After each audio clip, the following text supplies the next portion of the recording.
I most humbly seek the permission of the chair to commence the proceedings. May I, sir?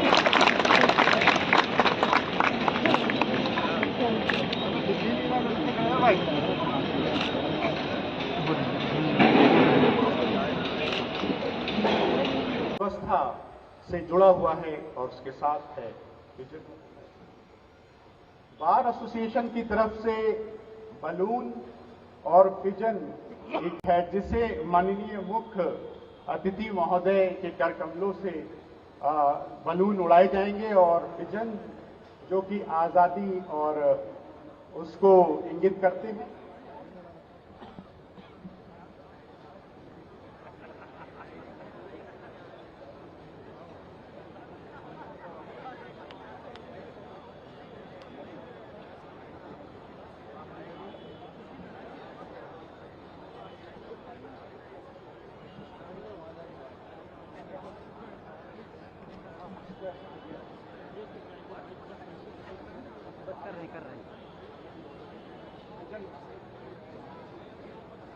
आगे नहीं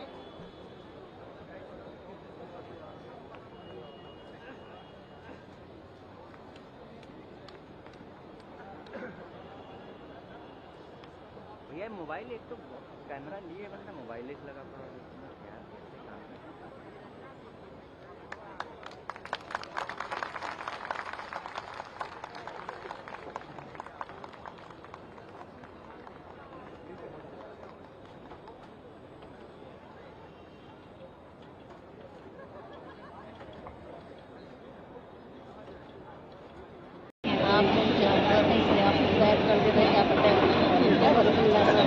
आपके भरोसा नहीं है, आप कब कहाँ उल्लंघन कर रहे हैं।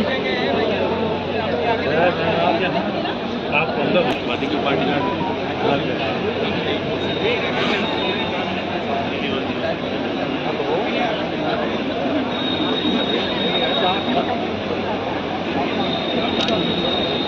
से अधिक राशि का भुगतान न्यासी समिति के द्वारा अब तक किया गया है और मृतक अधिवक्ताओं के विधिक उत्तराधिकारियों को भी आर्थिक सहायता के रूप में बहुत बहुत इस दौरान धन्यवाद।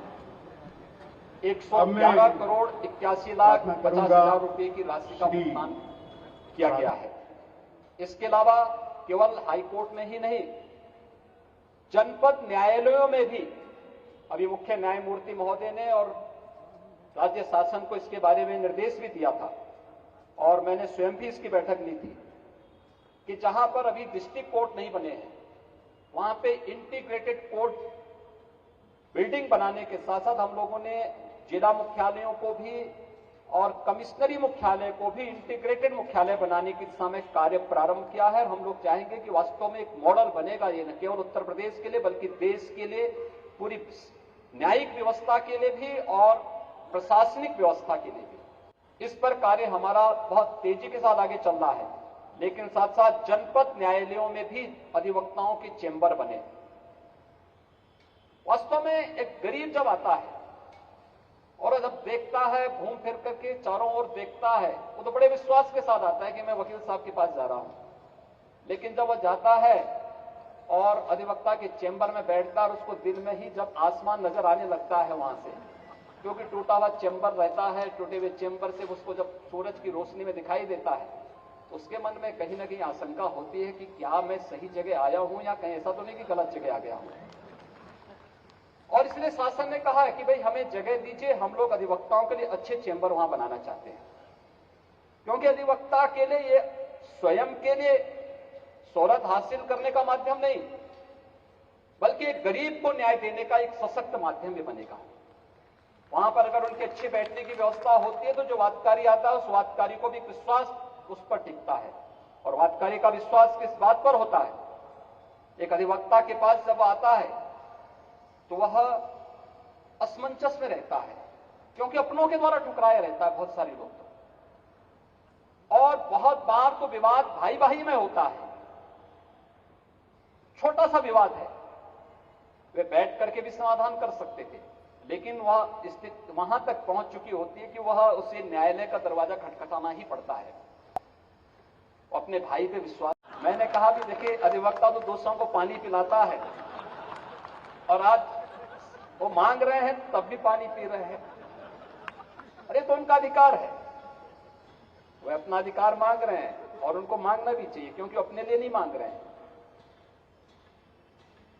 न्यायपालिका के लिए या बार के लिए जो कुछ भी मांगेंगे वह प्रदेश की 25 करोड़ जनता के हित में ही होगा, उससे अलग नहीं होगा।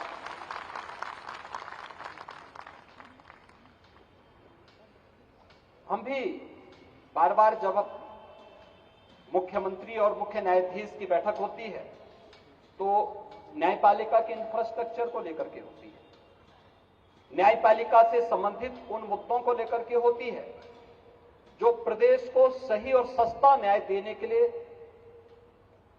हम आगे बढ़ा सकते हैं, और उन कार्यक्रमों को तेजी के साथ आगे बढ़ाने की तमन्ना सबकी है। शासन की भी वही मंशा है और राज्य की भी, शासन की भी वही मंशा है, न्यायपालिका की भी वही मंशा है, और बार जब उसके साथ जुड़ जाता है तो उसको और तेजी के साथ आगे बढ़ाने में मदद मिल सकती है। यहां पर माननीय न्यायमूर्ति, मुख्य न्यायमूर्ति जी ने यहां पर अधिवक्ता चैंबर की भी जो बात कही है, हम मल्टी लेवल पार्किंग की व्यवस्था यहां पर करने जा रहे हैं और इसके लिए पूरी धनराशि राज्य शासन ने उपलब्ध करवा दी है, और मेरा मानना है कि इसका पूर्ण होते ही बड़े पैमाने पर अधिवक्ताओं के चैंबर्स वहां पर बन पाएंगे। 2500 एडवोकेट चैंबर बनाने 10,000 अधिवक्ताओं के बैठने की व्यवस्था वहां पर हो पाएगी, और उसमें कहीं भी मुझे नहीं लगता है कि इसके बाद कोई अन्य समस्या वहां पर आनी चाहिए।